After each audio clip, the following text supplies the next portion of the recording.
Buenas tardes, nuestro grupo está conformado por Alison Rodríguez, Juliana García y quienes habla Nicolás Núñez y a continuación les vamos a hablar sobre la tripanosomiasis bovina.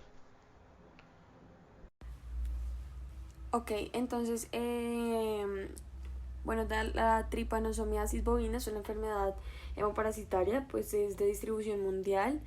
Es ocasionada pues en países de América Latina por protozoos, primero que todo flagelados de las especies Trypanosoma vivax y Trypanosoma devansi. Se da mediante transmisión mecánica por moscas hematófagos de la familia Tabanidae y por la mosca Stomoxys calcitrans. Principalmente pues en áreas donde la transmisión es estrictamente mecánica. La tripanosomiasis bovina pues ocurre en forma de brotes episóticos. Esto pues se da en múltiples periodos en un contexto enzootico subclínico. Pues esta condición epidemiológica hace que pues sea difícil la detección pues del hemoparásito. Mm, bueno, por parte en otros periodos en zoonóticos, los bovinos evidencian fiebre, anemia, también se ven con ictericia. Bueno, las complicaciones normalmente pues llevan a la muerte. Eh,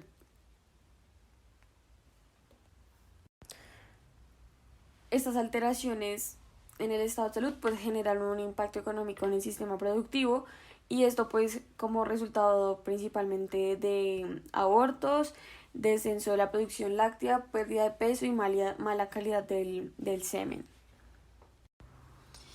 En cuanto a los antecedentes, inició en 1995 cuando se identificó la ocurrencia de un brote, principalmente en Bolivia y en la zona fronteriza de Brasil. La infección pues afectó principalmente el ganado bovino, ya que se detectaba por primera vez. Mm, se realizaron como una serie de estudios, una serie de como de encuestas. Esto pues, se dio principalmente por un grupo de expertos regionales del panorama de los hemoparásitos, nombrados Red Lab, eh, con el objetivo de tener información actualizada de la situación epidemiológica pues, de dicha región.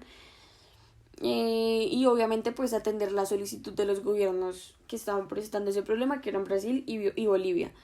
Para, para esto pues se dio un proyecto de cooperación técnica pues específicamente destinado a controlar el problema de las zonas afectadas y pues reducir el impacto económico que causó pues por la presencia de la enfermedad en ganadería. El agente causal de la tripanosomiasis bovina americana es Trypanosoma vivax DNA, del subgénero Dufonella, sección salivaria, que es transmitida por la picadura del vector hematófago. Los tripanosomas del grupo vivax monomórfico tienen un flagelo libre siempre. Tienen un extremo posterior del cuerpo redondeado.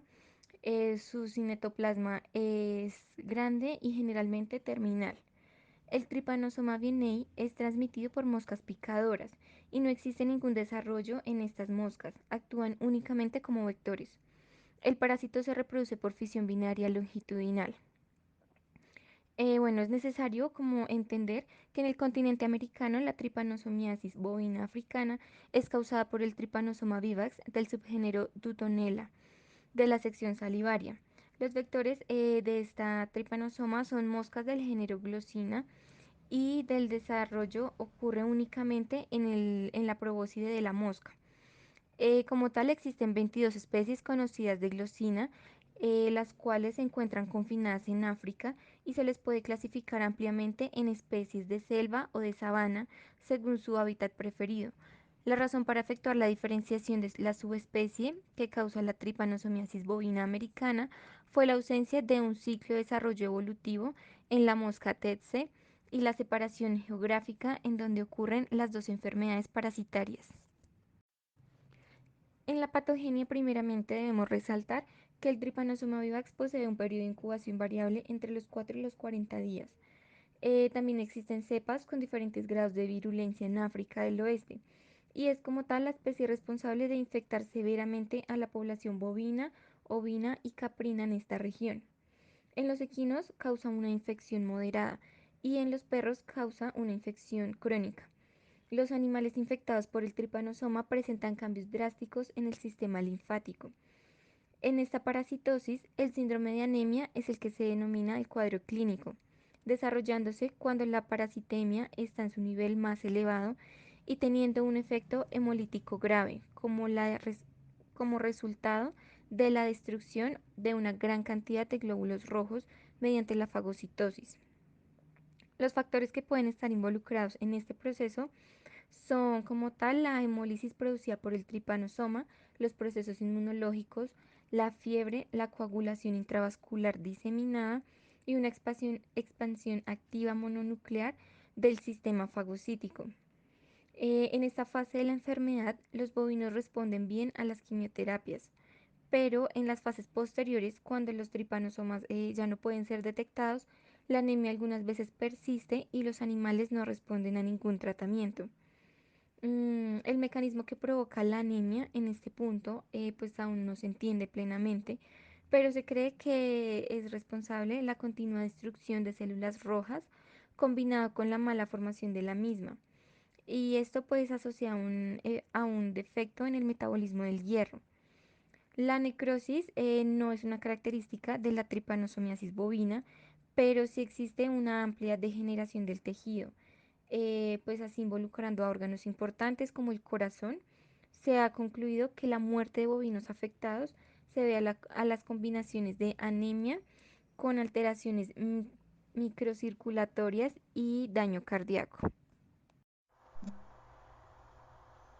Bueno, para el diagnóstico, desde el punto de vista de los programas zoosanitarios, el control de la enfermedad está basado en la detección del animal pues, parasitado, su tratamiento y la aplicación de métodos integrados para disminuir la población de vectores, pero sin dañar el medio ambiente. Los métodos de diagnóstico más comúnmente empleados son el examen directo de gota de sangre al microscopio óptico, pero pues esta técnica es poco práctica en el diagnóstico masivo, ya que es poco sensible y necesita de un microscopio, cosa que en la práctica de campo no siempre se tiene. Otra metodología es la determinación indirecta del tripanosoma a través de la detección de los anticuerpos mediante la aglutinación capilar. Esto se hace en tarjeta o inmunofluorescencia indirecta.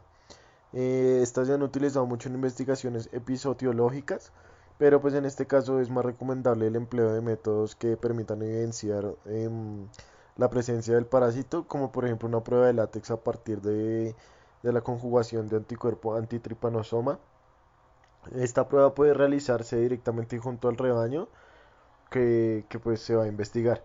De esta forma me da seguridad de aplicar el tratamiento al animal que realmente está parasitado y así evitaría la aplicación masiva de tripanocidas a la totalidad del rebaño, el cual pudiera acelerar la resistencia a los medicamentos que pues actualmente se utilizan. Sin embargo, la decisión final sobre qué método o combinaciones de métodos diagnósticos se utilizarán depende pues de la magnitud del padecimiento que esté afectando a una zona determinada y de los recursos humanos e infraestructura de la cual se disponga.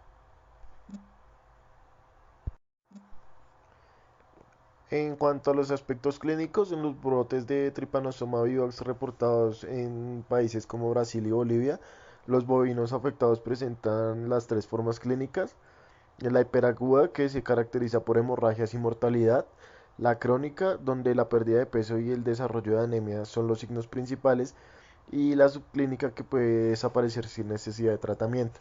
También se registró la ocurrencia de abortos y cuadros diarreicos. La dinámica del comportamiento de la enfermedad fue un repentino incremento de casos ante la introducción de la infestación, seguida de una disminución cuando el parásito se estableció de manera endémica en la población animal. Las infestaciones que afectan a los búfalos de agua en Brasil se describen con un grado de variable de severidad desde moderadas hasta las que pueden provocar emaciación progresiva y la muerte.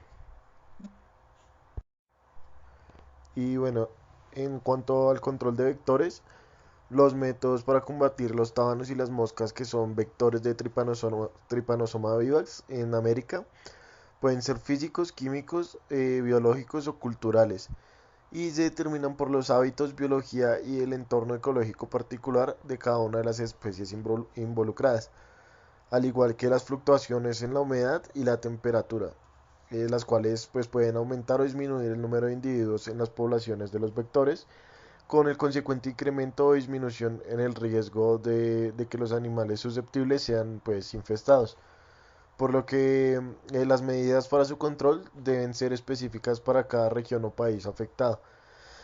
A su vez, se deberá tomar en consideración los sistemas de producción zootécnica, la raza del animal que se utiliza, los posibles reservorios silvestres o periurbanos y el costo y el beneficio sanitario o económico que se obtendrá con la aplicación del control.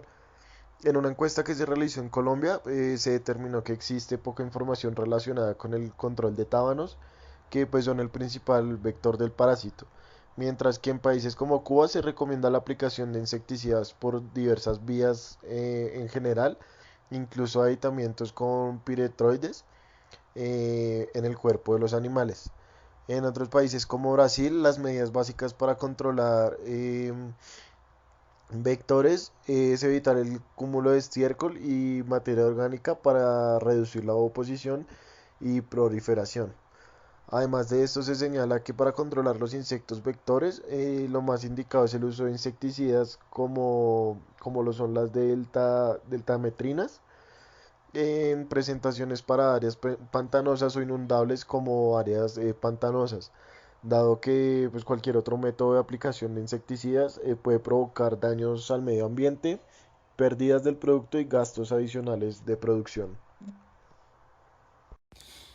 En cuanto al tratamiento de tripanosomiasis bovina, primero se puede manejar Samorin, que es cloruro de dicimetadimino. Posee pues un efecto profiláctico de entre 3 a 6 meses. Algunas veces provoca reacciones locales pues en el sitio como de inyección. El segundo medicamento podría ser Berenil, que es aceturato de diminacene. Este pues solamente con efecto terapéutico pero no profiláctico. El otro medicamento podría ser Protidinium, es bromuro de piritidinum. Pues en todos los estudios lo resaltan como el más amplio para el manejo. Por otra parte también podemos resaltar el novidinum, que es cloruro de omidinum. Pues el efecto que tiene es un efecto terapéutico y pues en un valor más bajo un efecto profiláctico. Y triquín, que es cloruro o sulfato de quinapirimine, con un buen efecto terapéutico tanto como profiláctico. Sin embargo, pues en el momento de que se llegue a desarrollar algún tipo de resistencia, se puede asociar con una resistencia cruzada específicamente a tripanosomas, pero pues no es muy recomendable su empleo. Si hay algún tipo de resistencia, se sugiere cambiar de medicamento.